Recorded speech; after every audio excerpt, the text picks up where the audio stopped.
Hi friends, welcome back to our channel Dheeru's kitchen. Today మన కిచెన్లో evening tea time recipe వచ్చేసి potato pillows అండి. వీటిని చాలా ఇష్టంగా తింటారు పిల్లలైతే. ఎందుకంటే ఇక్కడ పొటాటో కూడా హెల్దీయే.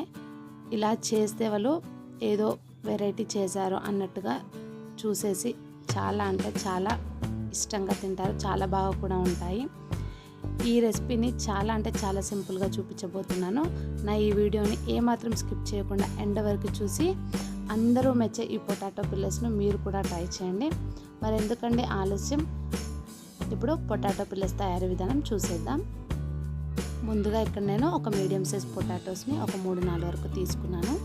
వీటిని పూర్తిగా పీలప్ చేసి చిన్న ముక్కలుగా కట్ చేసి రెడీగా పక్కన పెట్టుకోవాలి. ఇక్కడ నేను ఒక 1/2 kg వరకు పొటాటోస్ని కట్ చేస్తున్నాను. ఇలా కట్ చేస్తే త్వరగా ఉడుకుతాయని నేను ఇలా వేస్తున్నాను. మీరు కావాలంటే పొట్టు తీయకుండా అయినా కూడా వేసుకోవచ్చు. ఇలా మనం తీసుకున్న పొటాటోస్ని అన్నీ కూడా ఇలా ముక్కలుగా కట్ చేసి బౌల్లో ఒక వాటర్ తీసుకొని అందులోకి వేసుకొని, తర్వాత ఒక ప్రెషర్ కుక్కర్ తీసుకొని మనం కట్ చేసి పెట్టుకున్న పొటాటోస్ని అన్నీ వేసుకొని పొటాటోస్ మునిగేంత వరకు వాటర్ని వేసి 3 విజిల్స్ వచ్చే వరకు మనము ఉడికించుకోవాలి.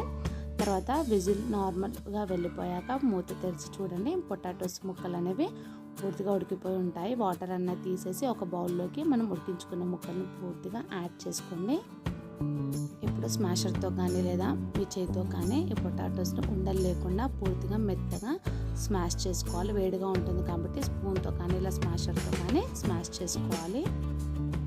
ఇప్పుడు ఇందులోకి ఒక 1/2 టీ స్పూన్ వరకు మిరియాల పొడిని, అలాగే రుచికి సరిపడా సాల్ట్ను కూడా యాడ్ చేసుకోవాలి.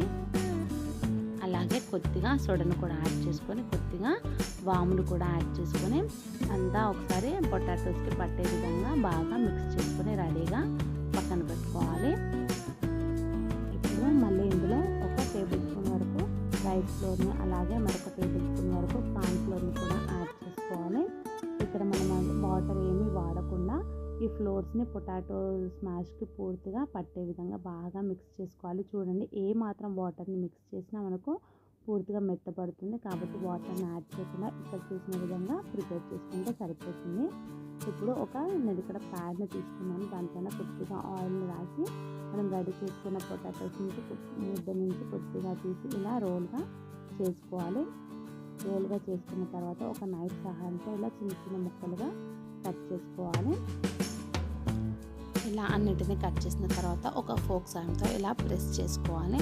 ఇలా ప్రెస్ చేయడం వల్ల మంచి షేప్ అనేది వస్తుంది. అన్నిటిని కూడా ఒక ప్లేట్లోకి తీసుకొని రెడీగా ఉంచుకోవాలి. ఇప్పుడు డీప్ ఫ్రైకి సరిపడా ఆయిల్ తీసుకొని, ఆయిల్ కాస్త హీట్ ఎక్కాక మంటను మీడియం ఫ్లేమ్లోకి సెట్ చేసుకొని మనము రెడీ చేసుకున్న ఈ పొటాటో పిల్లోస్ని ఒక్కొక్కటిగా ఆయిల్లోకి డ్రాప్ చేసుకొని నెమ్మదిగా ఇలా one side light brown colour వచ్చాక నెమ్మదిగా రెండో వైపుకు కూడా టర్న్ చేసుకొని, రెండు వైపులో కూడా గోల్డెన్ బ్రౌన్ కలర్ వచ్చే వరకు బాగా ఆయిల్లో డీప్ ఫ్రై చేసుకోవాలి. ఇప్పుడు వీటిని నెమ్మదిగా ఆయిల్ నుంచి తీసి ఒక ప్లేట్లోకి వేసుకోవాలి. అలాగే మిగతా అంతటిని కూడా ఇలాగే ప్రిపేర్ చేసుకొని రెడీగా ఉంచుకోవాలి. చూసారు కదా ఫ్రెండ్స్, ఎంతో సింపుల్గానే మీకు ఈవినింగ్ స్నాక్స్ పొటాటో పిల్లస్ని చూపించేశాను. దీన్ని టమాటా కెచప్తో సర్వ్ చేసుకుంటే చాలా బాగుంటుంది. పిల్లలు ఈ టమాటా కెచప్ని ఇష్టపడతారు. ఈ పొటాటో పిల్లస్ అనేవి చాలా బాగుంటాయి. మీరు కూడా ఈ రెసిపీని ఇలా ట్రై చేసి ఎలా కుదిరిందో తప్పనిసరిగా ఫీడ్బ్యాక్ తెలియజేయండి. మీరు పెట్టే మంచి కామెంట్స్, మళ్ళీ మీరు ఇచ్చే సపోర్ట్ వల్లనే నేను మరిన్ని కొత్త రెసిపీస్ని ముందుకు తీసుకొచ్చే ప్రయత్నం చేస్తాను. తప్పనిసరిగా మీరు కామెంట్ కానీ లైక్ కానీ చేయండి ఫ్రెండ్స్. అలాగే నా ఛానల్ని కొత్తగా చూసిన వాళ్ళు సబ్స్క్రైబ్ చేసుకోండి. Thank you for watching friends. Please subscribe my channel.